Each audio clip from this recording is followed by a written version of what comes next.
오늘 본문의 말씀을 가지고 사랑이 옳다라는 제목으로 함께 말씀 나눌 때 하나님께서 우리 성도님들께 은혜 주시고 말씀 주시기를 축복합니다. 좀 흥미로운 일화가 있습니다. 미국 캘리포니아 주에 사는 한 주부가 이색 광고를 냈습니다. 광고 제목은 남편을 팝니다 였습니다. 남편을 팔겠다는 거예요. 남편이 집안일엔 신경도 안 쓰고 주말만 되면 골프나 낚시를 즐기기 때문에 자신은 남편이 필요가 없으니 팔겠다는 광고를 냈습니다. 광고의 내용이 실제로 이래요. 남편을 염가로 양도함, 낚싯대와 골프채 및 개 한 마리는 덤으로 드림. 딱 이렇게 되어 있습니다. 자, 반응이 어땠을 것 같습니까? 가히 폭발적이었습니다. 광고를 보고 흥미를 가진 여러 여성들로부터 수십 통의 전화가 왔는데요. 어떤 사람은 그래도 남편이 살아있는 걸 다행히로 여기십시오, 뭐 이렇게 이야기하는 사람도 있었고요. 어떤 사람은 남편의 나이가 조금 있는 편인데 세일해야 되는 거 아닙니까? 이렇게 이야기하는 사람도 있었습니다. 또 어떤 사람은 남편 말고 덤으로 주는 개만 주면 안 되겠냐 이렇게 문의한 사람도 있었답니다.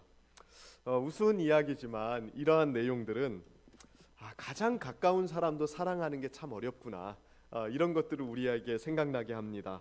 사람을 사랑하는 것, 이거는 어떻게 보면 우리 평생의 숙제이기도 합니다. 참 어려운 부분 아닙니까? 그런데 이러한 부분에 대한 고민을 가졌던 사람이 오늘 본문에 한 사람 등장을 합니다. 25절에는 이 사람을 율법 교사라고 이야기를 해요. 율법 교사였으니까 다른 사람들보다 훨씬 더 하나님의 말씀에 정통한 사람이었겠죠. 우리 시대로 바꾸면 신학 박사님 정도 되는 사람입니다. 오늘 이 사람이 예수님을 찾아와서 질문을 하나 하는데요. 너무나도 기초적인 질문을 했어요. 25절 말씀을 보시면 이렇게 질문을 합니다. 같이 한번 읽어보실까요? 함께 읽습니다. 어떤 율법 교사가 일어나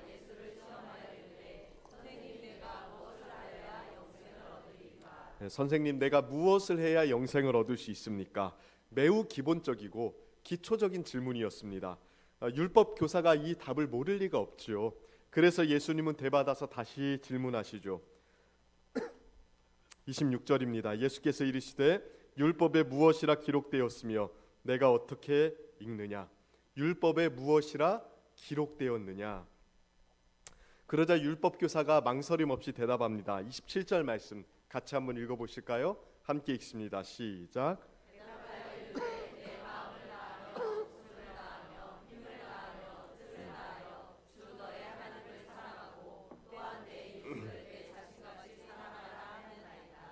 네, 율법 교사의 이 막힘없는 대답에 예수님이 이 대답이 옳다, 이게 영생에 이르는 길이라고 쉽게 인정하셨습니다. 하나님을 사랑하는 것, 그리고 이웃을 사랑하는 것입니다. 이 두 가지가 신앙에 있어서 가장 중요한 것이라고 말씀하셨습니다. 모처럼 율법 교사와 예수님과의 의견 일치가 이루어지는 장면이죠. 대화는 이렇게 끝나가는 듯 했습니다. 그런데 율법 교사가 여기에다가 추가적인 질문을 하나 더 해요. 뭐라고 질문하는지 보실까요? 29절에 보시면 이렇게 물어봅니다. 그러면 내 이웃이 누구입니까? 이 질문은 우리가 잘 아는 사마리아인의 비유로 이어지는 질문이죠. 우리가 사마리아인의 비유라고 불리는 이 내용을 잘 이해하기 위해서는 이 질문을 좀 잘 이해할 필요가 있어요. 그러면 내 이웃이 누구입니까? 율법사가 왜 이 질문을 했을까요? 하나님을 사랑하는 것과 이웃을 사랑하는 것, 이 두 가지는 영생에 이르는 길이라고 예수님이 가르치셨고 우리 신앙생활에서 가장 중요한 것이라고 말씀하셨습니다. 그 당시 유대인들은 물론 이 둘 중에 하나님을 사랑하는 것을 신앙의 본질적인 것이라고 생각을 했어요. 하나님을 알고 하나님을 사랑하는 게 신앙의 핵심이라고 생각을 했습니다. 그러면 하나님을 사랑하는 게 더 중요하다고 유대인들은 생각했다면 이렇게 물어봐야 되는 거 아닙니까? 하나님을 사랑하는 게 과연 뭘까요? 하나님이라는 건 어떤 분이십니까? 내가 더 하나님을 많이 사랑하고 싶습니다. 이렇게 질문해야 맞습니다. 유대인들은 하나님 사랑을 더 중요하게 생각했으니까요. 그런데 왜 이 율법 교사는 이웃 사랑에 대한 질문을 했을까요? 이유는 어렵지 않습니다. 사람은 언제나 자신의 관심사에 대해서 질문하게 되어 있거든요. 자신의 부족한 부분에 대해서 답을 찾고 싶어하는 것이 사람의 기본적인 심리잖아요. 이 율법 교사가 왜 하나님을 사랑하는 것보다 이웃을 사랑하는 것에 대한 질문을 예수님께 했을까요? 율법을 실천하는 데 있어서 이 사람의 어려움거리가 뭐였을까요? 이웃을 사랑하는 거였기 때문에 그렇습니다. 하나님을 사랑하는 것과 이웃을 사랑하는 것 둘 다 쉬운 문제는 아닙니다. 그러나 적어도 오늘 본문에 나오는 율법 교사의 발목을 낚아챘던, 번번이 이 사람을 무너뜨렸던 문제는 하나님 사랑에 대한 문제가 아니고 이웃 사랑에 대한 문제였던 것 같아요. 근데 이거는 우리에게도 굉장히 비슷한 부분이거든요. 여러분, 우리의 신앙을 한번 되돌아보시겠어요? 여러분들은 신앙생활 하시면서 어느 영역에서 조금 더 어려움을 느끼십니까? 하나님을 사랑하는 것과 이웃을 사랑하는 것, 물론 둘 다 쉽지 않습니다. 그러나 우리가 체감하기에 우리를 더 자주 시험에 들게 만들고 낙심하게 만들고 우리를 넘어뜨리고 주저앉게 만드는 문제는 둘 중에 어떤 영역에서 일어나는 것 같아요? 하나님에 대한 겁니까? 이웃에 대한 겁니까? 그렇죠. 대부분의 경우 이웃에 대한 것이라고 말씀하실 겁니다. 하나님께서 우리를 시험 들게 할 때가 많아요? 아니면 이웃이 사람이 우리를 시험 할 때가 많아요? 사람이 시험 들게 할 때가 많죠. 교회 사역을 하면서 사랑에 대해서 많은 고민을 하는 사람들을 종종 만나보게 됩니다. 저 또한 그런 사람 중에 하나이고요. 근데 대부분 하나님 때문에 시험에 들거나 또 하나님 때문에 마음이 어려워서 고통받는 사람보다도 사람들 때문에 힘들어하는 사람들이 많아요. 하나님을 알면 알수록 우리 하나님은 더 사랑받을 만한 분이라는 거 우리가 알게 됩니다. 하나님을 깨달으면 깨달을수록 그 하나님께 더 순종하고 싶은 마음들이 들어요. 그러지 않습니까? 그런데 사람을 더 알면 알수록 어떻습니까? 사람은 알면 알수록 실망감이 들거든요. 내가 저 사람을 잘못 본 건 아닌가, 이런 생각이 들 정도로 한 사람을 깊이 알면 알수록 마음에 어려움들이 찾아오는 경우들이 참 많습니다. 하나님을 사랑하지 못하면 우리는 보통 내가 부족해서 그러지, 내가 사랑이 부족하지, 내가 하나님 더 뜨겁게 사랑해야 되는데 내가 죄인이라서 그렇지, 이렇게 자신을 탓하거든요. 그런데 다른 사람을 사랑하는 것에 대해서는 어떻습니까? 다른 사람과의 관계에 문제가 생기면 일반적으로 내가 다 잘못했어, 이렇게 생각 안 합니다. 하나님과의 관계에 문제가 생기면 다 내 잘못입니다, 이렇게 인정하는 거 어렵지 않거든요. 근데 다른 사람과의 관계에 문제가 생기면 100대 0은 없습니다. 그렇지 않습니까? 겉으로 볼 때는 한쪽이 다 잘못한 것 같아도 실제로 보면 그렇지 않아요. 상호 간에 문제가 있기 때문에 언제나 어려움이 생기거든요. 그래서 100대 0은 없어요. 6대 4나 7대 3이나 어쨌든 상호 간에 문제가 있기 때문에 서로 풀어내는 게 어려운 겁니다. 그래서 사람과의 문제는 쉽게 정리가 잘 되지 않아요. 물론 정상적인 것은 하나님을 사랑하면 사랑할수록 이웃을 사랑하게 되는 것, 이게 어떻게 보면 순리적이고 정상적인 것이지 않겠습니까?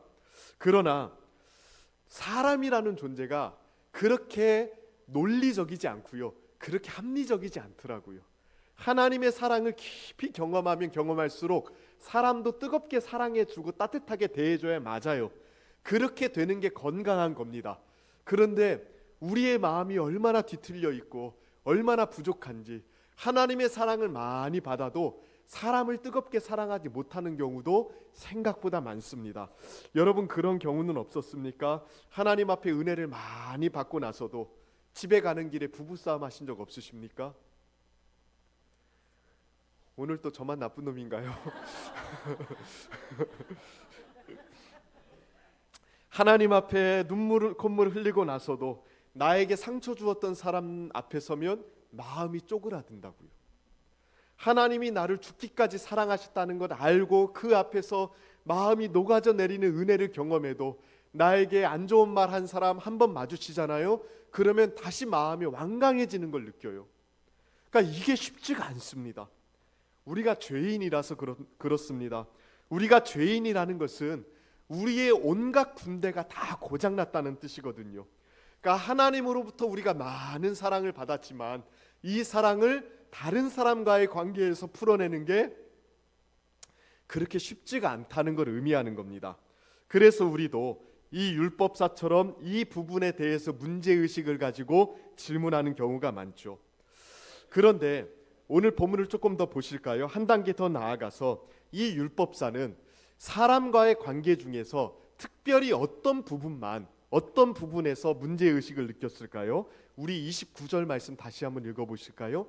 29절 말씀 함께 읽습니다. 시작.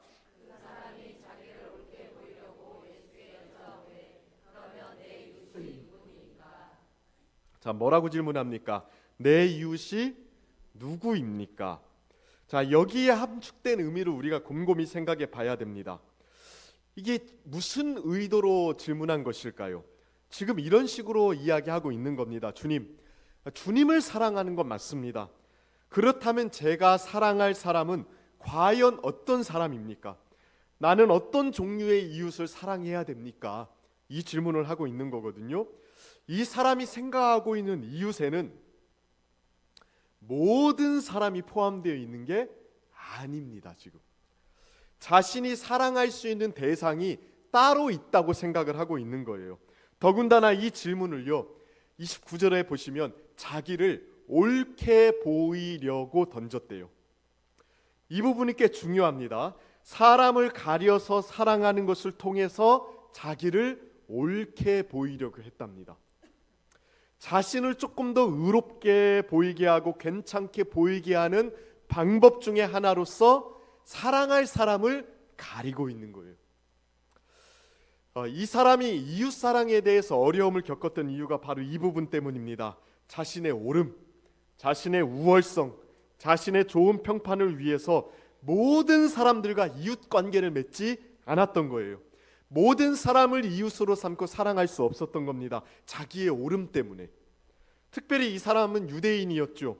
유대인들은 모든 사람을 다 똑같다고 생각하지 않았습니다. 죄인들, 세리들, 창기들, 이방인들은요 상대하지 않았어요. 그들을 사랑하는 것은 옳은 것이 아니었습니다. 유대인들에게는요. 자신이 올바르게 되기 위해서는 그들과는 상종하지 말아야 된다고 생각을 했어요.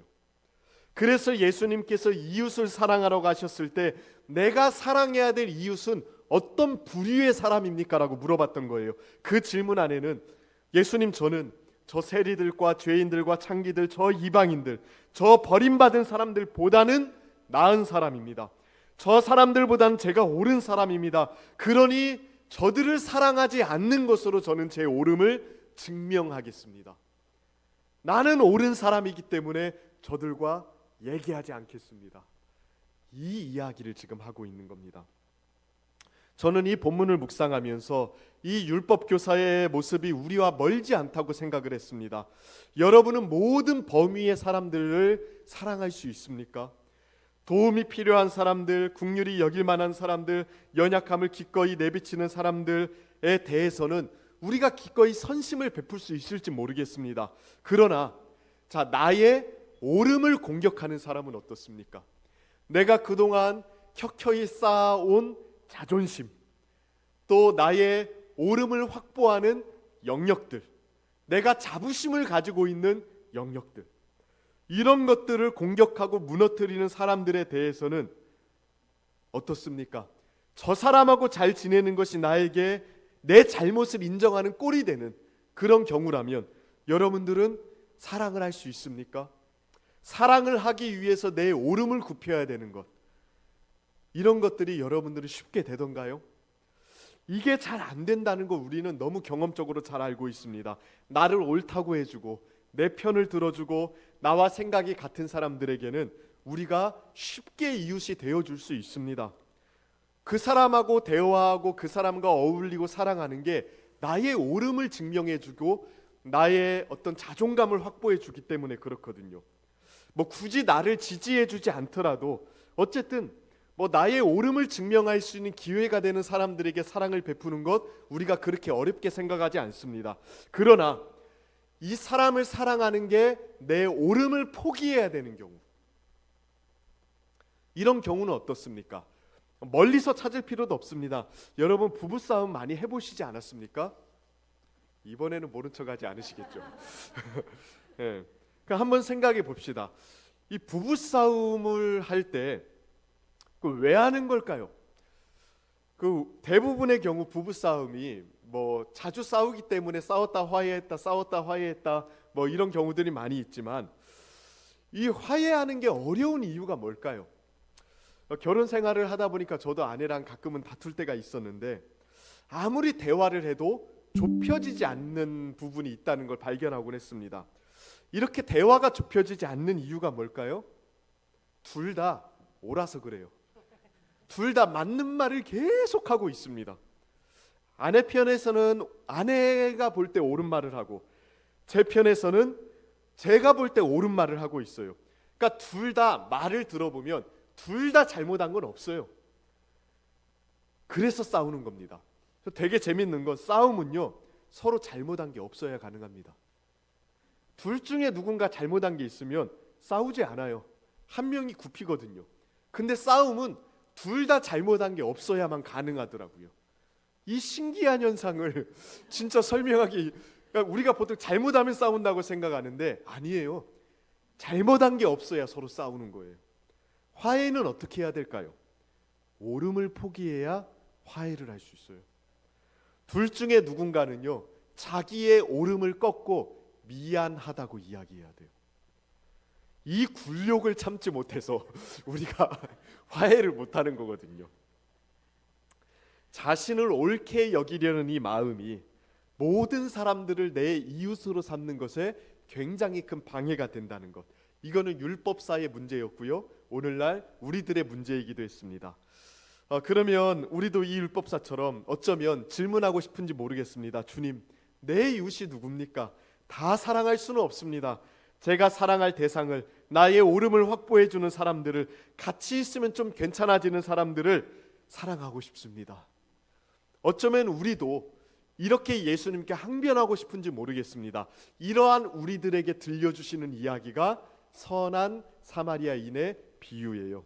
내용은 이렇습니다. 아마 다들 잘 아실 거예요. 어떤 사람들이 예루살렘에서 여리고로 내려가다가 강도를 만났습니다. 강도들이 그를 거의 죽을 때까지 두들겨 팼고요, 그가 입은 옷을 비롯해서 가진 모든 것을 강탈해 갔어요. 벌겨 벗겨진 채 길가 한 구석에 던져졌습니다. 그때 마침 제사장이 한 사람 지나가요.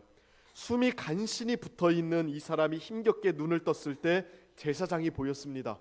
제사장들은 아마 굉장히 특별한 옷을 입었기 때문에 딱 봐서 알 수 있었을 거예요. 아마 이 사람이 안도의 한숨을 내셨을 겁니다. 아, 하나님의 사람이 왔구나. 이제 살았다. 그런데 성경은 뭐라고 이야기합니까? 31절 말씀 같이 보실까요? 제사장이 어떻게 했습니까? 함께 읽습니다. 시작. 마침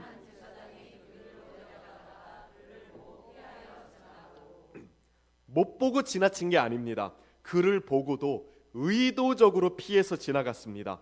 강도 만난 사람은 성직자가 다가오니까 아, 살았다, 저 사람 하나님의 사람이니까 날 도와줄 거야 라고 분명히 생각했을 겁니다. 그런데 보고도 모른 척 지나갔습니다. 제사장이 지나간 뒤에 얼마 지나지 않아서 레위인이 등장을 합니다. 레위인도 성직자였기 때문에 이 사람은 또 하나의 희망을 가졌을 겁니다. 그런데 레위인의 선택도 제사장과 다르지 않았어요. 32절 말씀 같이 한번 보실까요? 함께 읽습니다. 시작.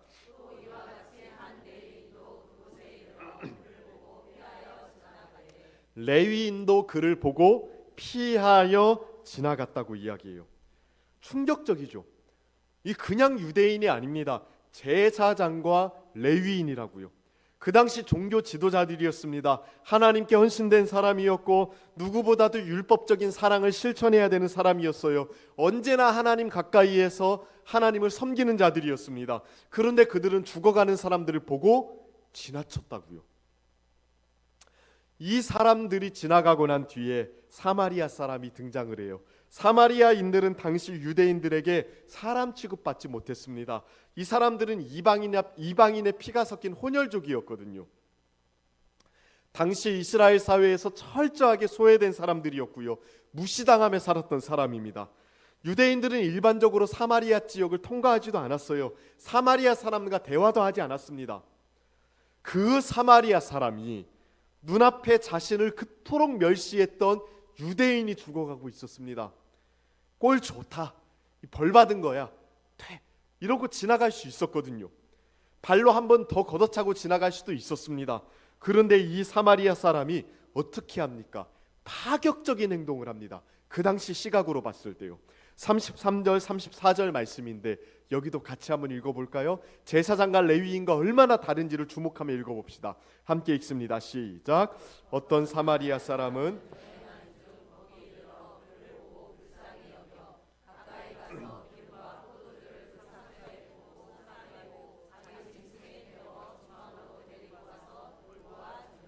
자, 사마리아 사람은 이 사람을 보자 어떤 마음이 들었습니까? 불쌍히 여겼대요. 이 불쌍히 여기다라는 말이 구약 성경에서 하나님이 그의 백성들을 볼 때 가지셨던 마음을 표현할 때 사용한 단어입니다. 그러니까 이 마음이 하나님의 마음인 거예요. 신기하잖아요. 제사장과 레위인, 늘 하나님 곁에 있었던 이 사람들은 이 냉혈한 사람들이었습니다. 파충류처럼 진짜 차가운 사람들이었습니다. 그런데 이 사마리아 사람, 하나님 나라에 들어가지도 못하는 이 사람은요, 하나님의 마음을 가지고 있어요. 긍휼의 마음을 가지고 이 사람을 바라보고 있었습니다. 이 사람의 상처를 치료해 주고요, 이 사람이 회복되는데 필요한 모든 비용을 지불하죠. 여러분들은 이 본문을 보면서 무엇을 느끼십니까? 그 당시 누구보다도 율법을 잘 알고 하나님과 가까이 있었던 제사장과 레위인은 그냥 지나갔다고요. 그러나 사마리아 사람은 하나님의 마음을 품고 이 죽어가는 사람을 도와줬습니다. 이 완벽한 대조 속에 우리는 무엇을 느낍니까? 예수님은 이 비유를 통해서 또 이 대조를 통해서 분명히 강조하시는 것이 있어요. 가장 첫 번째로는요, 차가운 신앙인이 되면 안 된다는 겁니다. 어떤 신앙인이요? 차가운 신앙인이 되면 안 됩니다. 제사장과 레위인 당대의 가장 경건한 신앙인이었습니다. 이상하게도 그런데 그들은 냉혈한 사람이 되어 있습니다. 죽어가는 사람을 보고 그냥 외면하고 있어요. 이유가 없던 건 아니었습니다. 정확하게 나와 있진 않지만 조금 더 생각해 보면 강도 만난 사람들을 왜 레위인과 제사장이 지나쳤는지를 알 수가 있어요. 아마도 율법을 지키기 위해서 그렇게 했을 거예요. 율법은 시체를 가까이 하면 부정하게 된다고 이야기합니다. 또 부정하게 된 사람은 하나님께 가까이 나아갈 수 없다고 이야기하죠. 제사장들은 엄격하게 시체를 가까이 하면 안 된다고 명을 받았습니다. 그리고 레위인들도 순번을 따라서 성막에서 성소에서 성전에서 섬길 때에 시체를 가까이 하면 안 되는 기간이 있었습니다. 이 사람들은 하나님 앞에 직무를 감당해야 되는 사람들이잖아요. 그러니까 죽었을지도 모르는 이 사람에게 가까이 갈 수는 없었던 거예요. 그러니까 어떻게 보면 제사장이나 레위인에게는 시체를 가까이 하면 안 된다는 명분이 있었으니까 이 사람을 그냥 지나쳐도 된다고 생각할 수 있었을 겁니다. 하나님을 위해서 하나님 앞에 직무를 감당해야 되니까 어쩔 수 없다, 도와줄 수 없어. 이 사람들의 명분이 어때 보입니까? 어떻게 보면 굉장히 신앙적인 명분이죠. 어떻게 보면 굉장히 거룩한 명분 아닙니까? 하나님을 섬겨야 되기 때문에 이 사람을 도와줄 수 없다. 하나님 앞에 부정해지면 안 되니까 나는 이 사람에게 가까이 갈 수 없다. 굉장히 어떻게 보면 옳은 명분을 가지고 있다고요. 그런데 이러한 옳은 명분, 종교적인 옳은 명분 때문에 차가워지는 신앙인이 되었습니다. 이게 우리가 굉장히 조심해야 되는 부분입니다. 영적인 왜곡의 가장 무서운 부분이라고 저는 생각을 해요. 우리가 가진 나름의 옳은 명분들이 우리가 상대방을 따뜻하게 사랑하는 것을 가로막는 경우들이 진짜로 많이 있다는 거예요. 제사장과 레위인만의 문제가 아닙니다. 우리가 지키고자 하는 어떤 명분, 옳음 때문에 사람에 대한 긍휼과 사랑을 잃어버리는 경우들이 없진 않습니까? 옳음을 지키고자 냉혈해질 때는 없습니까? 가만히 생각해 보십시오. 우리가 다른 사람을 사랑하지 못할 때, 또 미워하거나 때로는 비난할 때, 혹은 무관심해지기로 선택을 할 때, 여러분 악의적으로 그렇게 선택하는 경우들이 있었습니까? 내가 간만에 한번 진짜 저 사람 미워함으로써 죄를 한번 지어야겠다. 하나님, 내가 저 사람 미워하고 지옥 가겠습니다. 뭐 이렇게 결단하시는 분이 있나요? 아무도 없을걸요. 거기에는 그러니까 상대방에 대해서 차가워지고 냉혈해지고 무관심해지고 미워해지고 분노하는 데는 언제나 옳은 명분이 있습니다. 그게 진짜 무섭다는 거예요. 언제나 옳은 명분이 있어서 그 옳다는 이유 때문에 상대방을 사랑하는 걸 그만두게 만드는 경우들이 영적인 세계에서 정말 많이 일어납니다. 신앙인들일수록 그래서 조심해야 됩니다. 신앙인들일수록 자신이 사랑하지 않는 이유들을 굉장히 거룩하게 포장하는 경우들이 많기 때문에 그렇습니다. 필립 얀시가 쓴 놀라운 하나님의 은혜라는 책이 있어요. 이 사람이 그 책의 서두에 보면 자신의 친구에게 들었던 이야기가 수록이 되어 있어요. 필립 얀시의 친구가 시카고에 있는 어려운 인생을 사는 사람들을 대상으로 사역을 하고 있었던 사역자였습니다. 근데 그 친구가 그에게 이런 이야기를 했대요. 책 내용을 조금 읽어드릴까요? 창녀 하나가 나를 찾아왔네. 집도 없고 몸도 병든 데다가 찢어지게 가난해서 어린 딸 아이 하나 먹여 살릴 수가 없는 처지였지. 그녀가 와서 울먹이며 하는 이야기가 자기 딸을 남자들에게 돈을 받고 팔아왔다는 거야. 딸의 몸을 1시간만 팔면 자기가 하룻밤 버는 것보다 수입이 좋다나? 마약을 먹을 돈을 대려면 어쩔 수 없다더군. 차마 듣기에도 끔찍한 이 이야기였네. 일단 내게 법적인 책임이 생겼지. 아동학대 사례는 무조건 신고하게 되어 있으니까. 그 여자에게 무엇이라고 말해야 할지 모르겠더군. 교회에 가서 도움을 받아볼 생각은 안 해봤냐고 겨우 물어봤지. 그 얼굴을 훑고 지나가던 완전 충격의 표정, 평생 잊지 못할 것에. 그녀는 이렇게 말했네. 교회요? 거긴 뭐하러 가요? 그러잖아도 비참해 죽겠는데 가면 사람들 때문에 더 비참해질 거예요. 여러분, 이 여인의 말이 이해가 됩니까? 교회요? 거긴 뭐하러 가요? 가면 거기 있는 사람들 때문에 더 비참해질 거래요. 안 그래도 고통스러운데 수많은 비난의 화살, 옳은 명분 때문에 나를 차갑게 대하는 시선들, 그것들을 예상하고서 이런 말을 한 거 아니겠습니까? 오늘 본문에 나오는 제사장과 레위 사람들 같은 사람들이 너무 많기 때문에 그렇습니다. 긍휼과 사랑보다는 냉정하고 차가운 오름만 가진 사람들이 교회 안에 많다는 걸 이야기하는 거겠죠. 주님이 우리에게 진짜로 원하시는 건 차가운 신앙인이 되는 게 아니에요. 우리 하나님의 마음, 긍휼이 풍성한 마음을 가지셔야 됩니다. 주님은 우리를 불쌍히 여기셨다고요. 서로를 불쌍히 여기는 은혜가 있기를 바랍니다. 나에게 상처 준 사람이 있다면 불쌍히 여기는 마음을 달라고 구하십시오. 우리 자녀들 불쌍히 여기시길 바랍니다. 걔네들 진짜 불쌍한 애들이에요. 그렇지 않습니까? 불쌍히 여기셔야 됩니다. 우리의 이웃들 불쌍히 여기는 마음을 가지셔야 됩니다. 그게 사마리아인이 가졌던 마음이고 우리 주님이 우리에게 주시고자 하는 마음입니다. 이 마음이 없으면 오늘 본문은요, 아무리 신앙을 가졌다고 이야기해도 이방인보다 못하다고 이야기하는 거예요. 하나님 나라 밖에 있는 사마리아인보다 제사장들이 못하다고 이야기하는 거잖아요. 긍휼의 마음을 달라고 기도하는 우리 성도님들 되길 바랍니다. 그렇다면 어떻게 하면 참된 사랑으로 나아갈 수 있을까?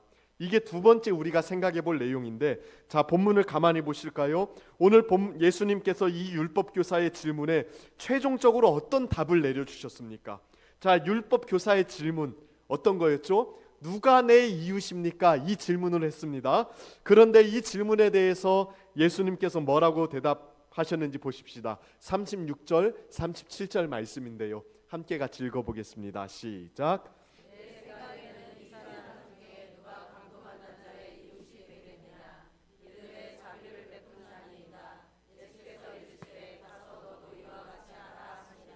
자, 율법 교사는 내 이웃이 누구입니까? 라고 물었습니다.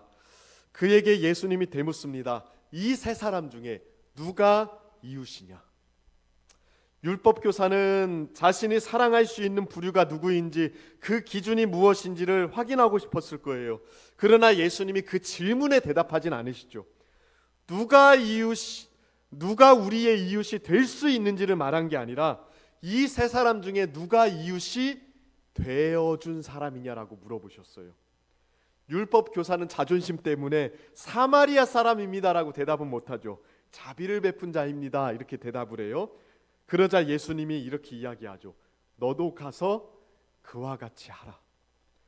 사마리아 사람같이 자비를 베푼 사람같이 하라는 겁니다. 사마리아 사람처럼 하나님의 긍휼을 가슴에 품고 다른 사람의 이웃이 되어주라는 거예요.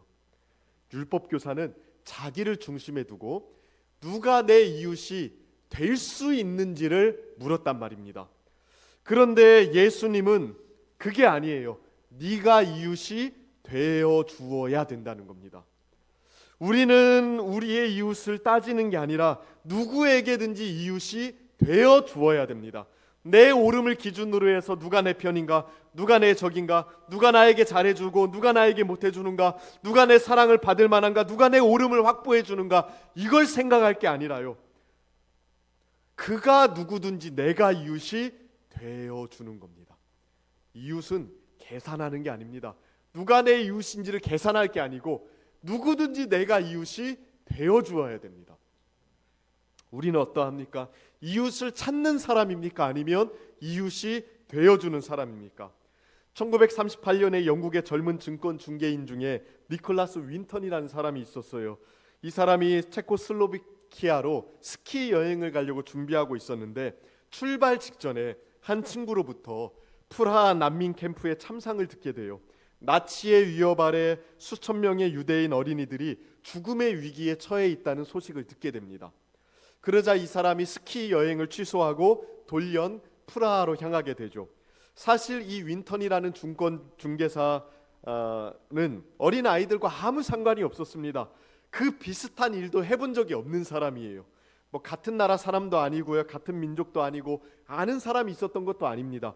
또 누가 이 사람에게 와서 이 일 좀 해달라고 부탁한 것도 아니에요. 그럼에도 불구하고 그는 홀로 영국 정부를 설득하고 유럽 각국을 돌면서 서로를 위조하다시피 해서 669명의 어린아이들을 영국으로 탈출을 시킵니다. 이 사실이 50년 동안 아무에게도 알려지지 않았어요. 한 번도 이 일을 자랑하거나 보상을 요구한 적이 없거든요. 그런데 50년 뒤에 이 일이 일어났을 때 한 기자가 찾아와서 니콜라스 윈턴에게 물어봅니다. 왜 이 아이들을 예전에 도왔습니까? 그러자 이 사람이 굉장히 담담하게 아무렇지도 않게 이렇게 대답하더래요. 그냥 눈앞에 있었으니까요. 할 수 있었으니까요. 이 두 마디가 답이었습니다. 그들의 고통이 눈앞에 있었고 내가 할 수 있었기 때문에. 이러한 모습들이 이웃이 되어주는 모습 아닙니까? 누가 내 이웃이 될까? 내가 누구를 도와줄 수 있을까? 이걸 생각한 게 아니라 진짜 긍휼의 대상이 우리 눈앞에 있으면 그냥 이웃이 되어주는 겁니다. 오늘 율법 교사에게 예수님께서 가서 너도 이와 같이 하라고 말씀하셨습니다. 여러분에게도 동일하게 권해드립니다. 가서 여러분들도 이와 같이 하시기를 축복합니다. 차가운 신앙인이 아니라 긍휼의 마음을 품고 누구에게든지 이웃이 되어 주십시오. 그때의 하나님의 사랑이 우리를 통해서 증거될 것입니다. 그리고 우리는 영생의 풍성함을 누리는 길로 나아가게 될 것입니다. 이 은혜가 늘 풍성하기를 주님의 이름으로 축복합니다. 우리